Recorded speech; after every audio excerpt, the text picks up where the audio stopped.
Hey, my name is Ondřej Mikulčík. I'm Strapi consultant at Notum Technologies, and today I'd like to teach you how to render components in a dynamic zone on front end. It sounds like a complicated topic, but believe me, it's quite simple. We'll break it down word by word, so let's get to it.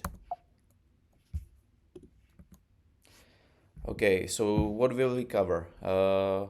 I'll tell you what a component is, then we'll go through what a dynamic zone is, and lastly, we'll try to render a combination of these on a front end, and I'll also pinpoint a few reasons why would you even want to do it.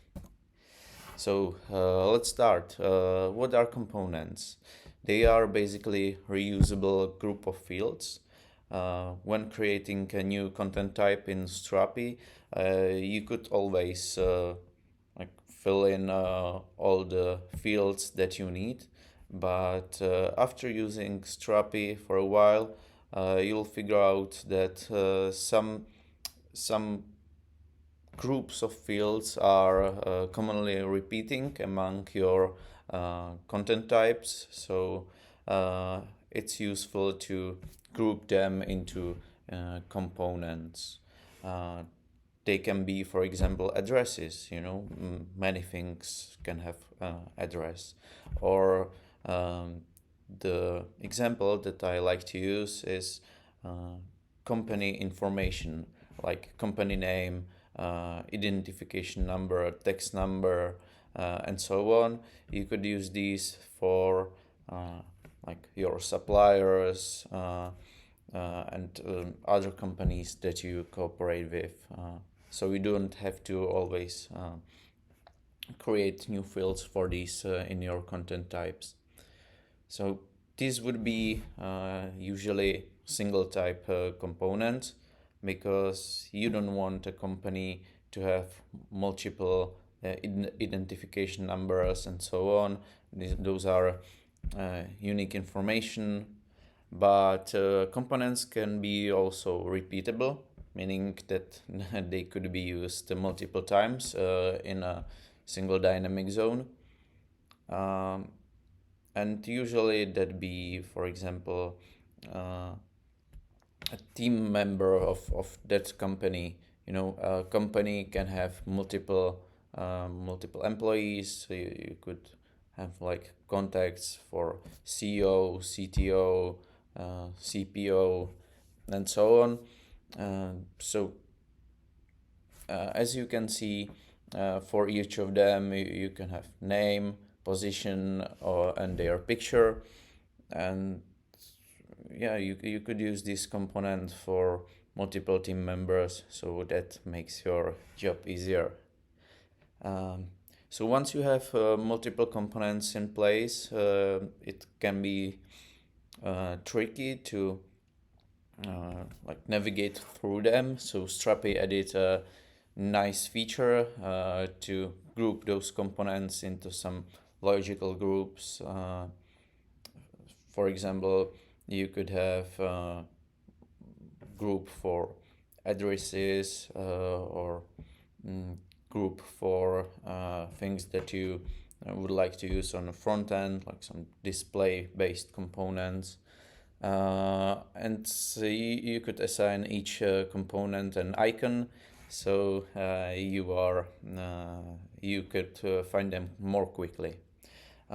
Just one thing that I'd like to mention is that components are stored in a separate table in the database, which means that you need to populate them, and there's also some it affects performance, so be careful of that.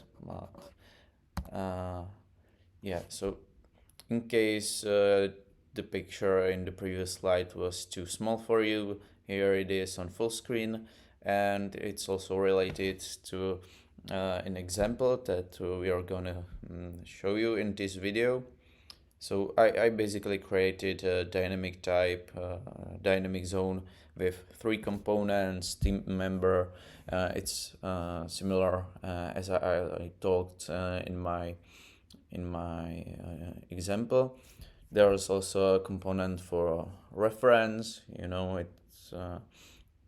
It's this typical thing on corporate websites that they have some text and author of that, like this is the best company ever. Uh, that's what our customers say. And company metric is also something very typical for corporate websites. It usually says like 6,846 packages shipped or whatever. You get the idea. Okay, so dynamic zones, what are these? They are basically envelopes for components. They contain multiple components, or they can contain even one component only. They don't always contain all of your components that you've created. You can only select specific components that should be displayed or saved in this dynamic zone. So this way it makes it easier for content creators, and they can't like create components in data where they don't belong. So there is also some like features that are gonna make your job easier. You can reorder those components, so you can change which one is first, second, and so on. And when adding a new component, you can always use the add above or add below button, which pops up in this drop down menu when you click these 3 dots. So this saves you a bit of time, so you don't have to reorder each of these components when you create a new one.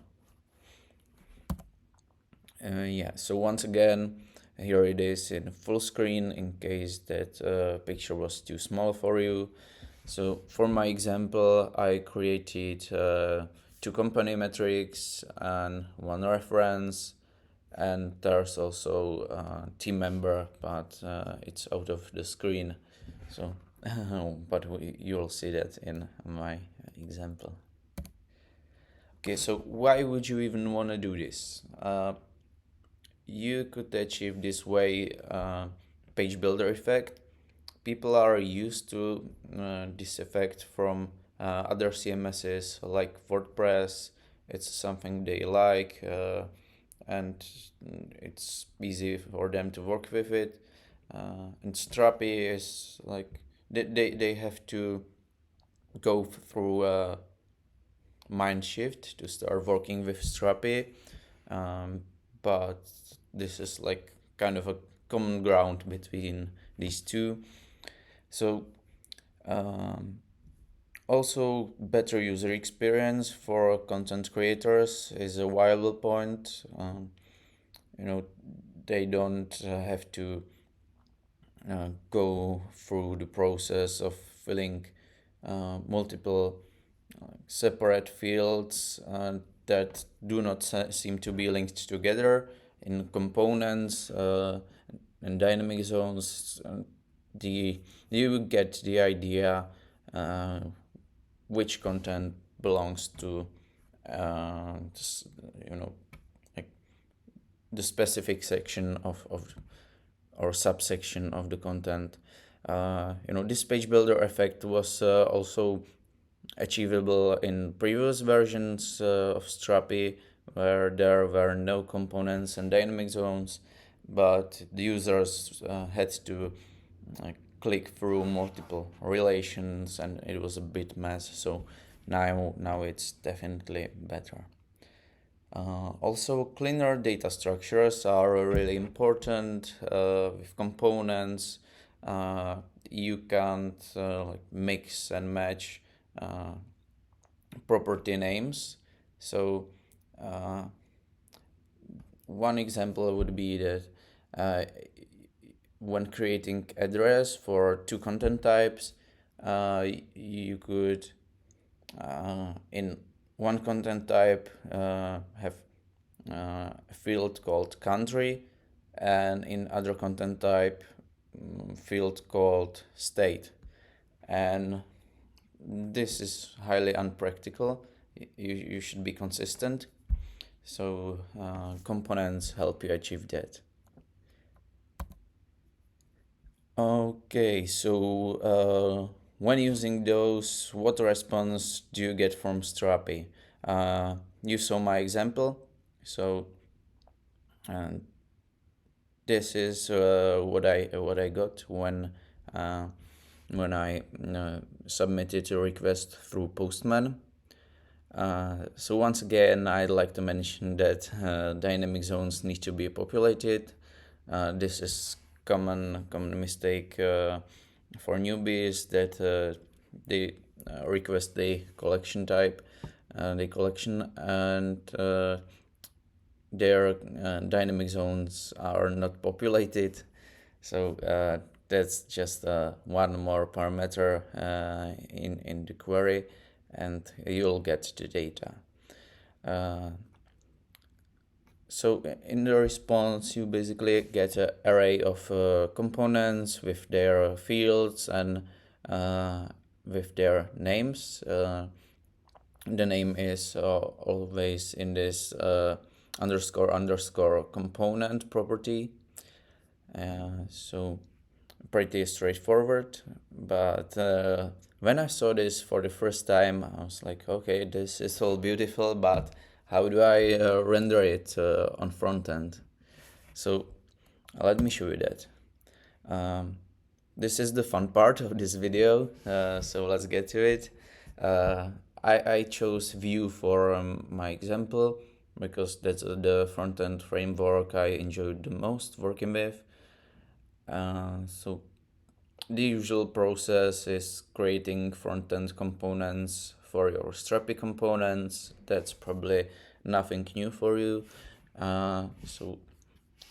Here, as you can see, I created a component for the company metric, nothing really complicated. And let's render it. I also created two other components for a team member and testimonial. That's the reference. So here comes the little magic. You have to create a component that will dynamically render content. So the way it works is that you map component names to your front-end components like this, and then you pass your dynamic zone, which is, as we saw, an array of these components. And here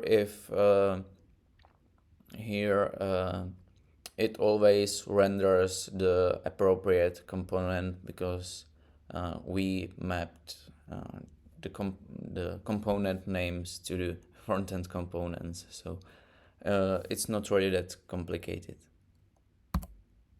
Okay, so what's the result for my example?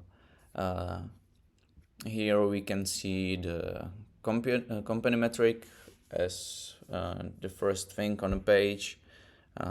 Actually, two company metrics and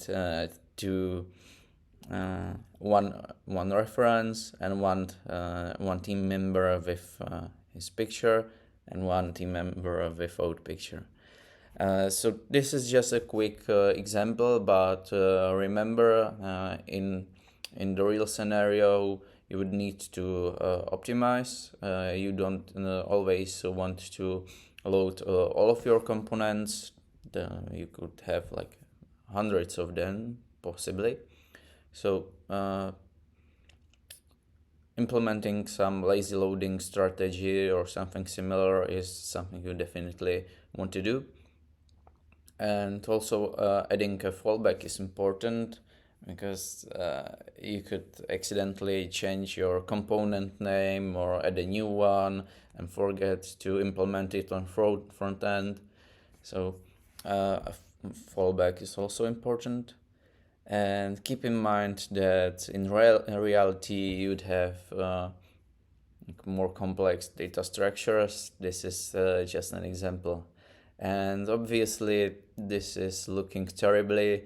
So in the real world you would use some styling to achieve something more beautiful. Okay, that's it from me for today.